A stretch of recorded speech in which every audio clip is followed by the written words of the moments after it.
पैसा एक ऐसी चीज जिसे भिखारी से लेकर बिलियनर तक हर कोई इसे पाना चाहता है। ये सिर्फ कागज का टुकड़ा नहीं, पर अपने आप में एक नशा है। पैसा एक ऐसी भाषा है जिसे पीएचडी करे क्लार्क से लेकर अनपढ़ एमएलए तक सब जानते हैं। ये पैसा ही तो है जिसने जंगलों में रहने वाले इंसान को इन बादलों को छूती इमारतों से लेकर पास से भी तेज दौड़ने वाली गाड़ियों में बिठाया। पैसा एक ऐसा कागज का टुकड़ा जिसकी खुद में कोई औकात नहीं, पर यह आपको दूसरी चीजों की कीमत बताता है। अब सवाल यह है कि पैसे में आखिर इतनी ताकत आई कहां से, चलो थोड़ा डिटेल में समझते हैं। आज से हजारों साल पहले इंसान लेन देन के लिए बार्टर सिस्टम का यूज करता था, जहां एक चीज खरीदने के लिए आपको कोई दूसरी चीज देनी पड़ती थी। यानी किसी के पास चावल है और उसे शुगर चाहिए, तो उसे एक ऐसे इंसान को खोजना होगा जो शुगर बेचना चाहता हो और साथ ही उसे चावल की जरूरत हो। ऐसी कई प्रॉब्लम्स की वजह से लोगों ने कुछ अलग सोचा और शुरुआत हुई कमोडिटी की। इंसान ने उस हर एक चीज को पैसा बना दिया जो सबके काम आता था, और लोग पशु, अनाज, टोबैको और अल्कोहल के जरिए व्यापार करने लगे। बट इसमें भी एक दिक्कत थी। इस बात का पता लगाना बहुत मुश्किल था कि मेरे पास जो चीज है उसकी सही कीमत क्या है। और कमोडिटी वक्त के साथ खराब भी हो जाया करती। खरीदे हुए जानवर मर जाते, अनाज सड़ जाता। अब इंसान को कोई ऐसी चीज चाहिए जो यूनिवर्सल हो, और शुरुआत हुई सोने और चांदी से बने सिक्कों की। लेकिन इस दो टांग वाले जीव को इसमें भी प्रॉब्लम थी, क्योंकि वो वजनदार सोने को लेकर घूमना फिरना और साथ ही चोरी का डर। तो कुछ सोनार और दूसरे लोगों ने मिलकर एक उपाय निकाला। उन्होंने लोगों से कहा कि तुम अपना सोना हमारे पास रख दो, हम उसे संभाल कर रखेंगे। बदले में वो सोनार उसे एक कागज का टुकड़ा दे देता जिसमें लिखा होता कि मेरे पास आपका इतना सोना रखा हुआ है, जिसे आईओयू कहा जाता, जिसका मतलब कि मैं तुम्हारा कर्जदार हूं, जिसे दिखाकर लोग कभी भी अपना सोना लेने वापस ले जा सकते। सबको ये आइडिया अच्छा लगा और लोग अपना सोना उसके पास रखना स्टार्ट कर दिया।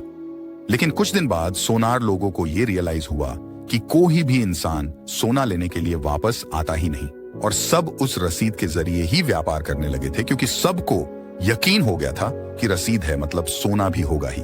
अब ये चीज समझने के बाद सोनार लोगों को लालच आ गई। अब उनके हाथों से बनी रसीद भी पैसा बन गया था। इसीलिए उन्होंने फर्जी रसीदें बनाना स्टार्ट कर दिया। उनके पास तो सोना होता भी नहीं था, लेकिन फिर भी वो ज्यादा रसीदें बनाते जाते, और ऐसे स्टार्ट हुआ दुनिया का सबसे बड़ा ईगल स्कैम जो आज भी चल रहा है। वो सोना संभालने की पहली बैंक थी, और वो रसीद दुनिया की पहली करेंसी यानी नोट थी।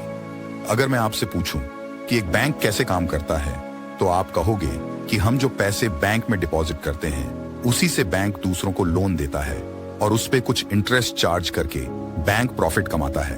यानी आप 1,000 रुपए डिपॉजिट करने के लिए बैंक में गए, आपने 2 500 के नोट बैंक में जमा कराए। उसके बाद बैंक अपने रूल के हिसाब से 10% कैश रिजर्व रखेगी और बाकी के 900 रुपए किसी और को दे देगी। और अगर बैंक उस 10% इंसान से सालाना 12% इंटरेस्ट चार्ज करती है और आपको सालाना 4% इंटरेस्ट देती है, तो बीच का जो 8% बचा वो हुआ उनका मुनाफा। इसी बेसिक प्रिंसिपल पे दुनिया के सारे कमर्शियल बैंक ऑपरेट करते हैं। लेकिन बैंक बस ऐसे ही पैसा नहीं कमाते।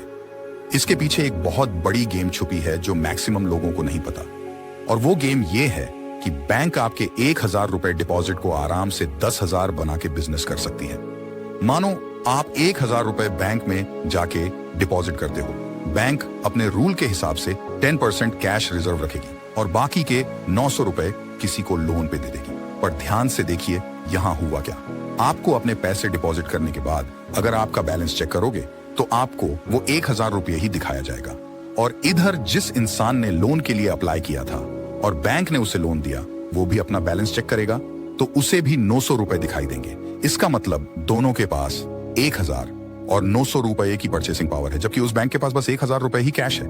मतलब उस बैंक ने कंप्यूटर जैसे चीज में कुछ नंबर डायल करके मार्केट में एक्स्ट्रा 900 रुपए की करेंसी क्रिएट कर दी, जो कि वर्चुअल है, क्योंकि उसे पैक करने के लिए कोई कैश तो है नहीं। ये खेल यहीं पे नहीं रुकता, ये बहुत आगे जाता है। जैसे कि उस इंसान ने वो 900 रुपए का लोन अप्लाई किया था, उसने ऐसे ही वो अप्लाई नहीं किया होगा, उसे भी वो 900 रुपए कुछ खरीदने के लिए चाहिए होंगे।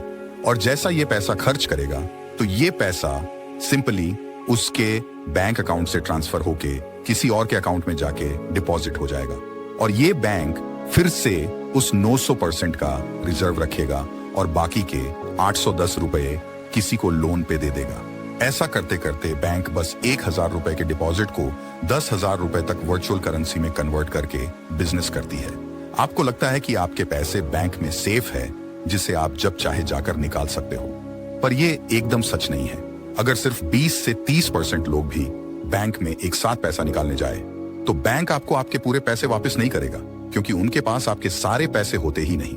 अगर आप इस दुनिया के सारे बैंक अकाउंट के बैंक बैलेंस को ऐड करें और वो 100 रुपए होते हैं, तो उसमें से 10 रुपए से भी कम एक्चुअल कैश में अवेलेबल है।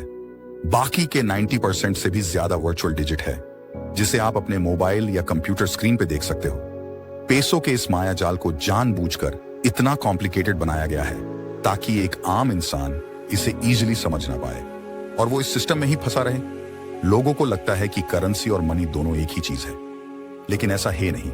करेंसी एक मीडियम ऑफ एक्सचेंज, जबकि मनी खुद वैल्यूएबल एसेट है। आपके घर पड़ा 1,000 के नोटों का बंडल रातों रात कागज बन जाएगा, अगर गवर्नमेंट उसे ना मंजूर कर दे, क्योंकि वो करेंसी है। लेकिन आपके घर में पड़ा सोने का सिक्का, चाहे दुनिया की कोई भी गवर्नमेंट कुछ भी बोल दे, उसकी वैल्यू उतनी ही रहेगी जितनी वो है। दूसरे इन्फ्लुएंसर आपको कुछ भी बोले कि गोल्ड बॉन्ड खरीदो, डिजिटल गोल्ड लो, ये करो वो करो, वरना फलाना टैक्स लगेगा, तो मैं कहूंगा रियल गोल्ड भी लो, क्योंकि लाइफ में कुछ डिसीजन टैक्स के आधार पर नहीं लिए जाते। आपके पास कहां 1,000 करोड़ है कि आपको 2-4% टैक्स की फिक्र करनी पड़े। ये कागज सिर्फ भरोसा है, और भरोसे पे ही दुनिया कायम है।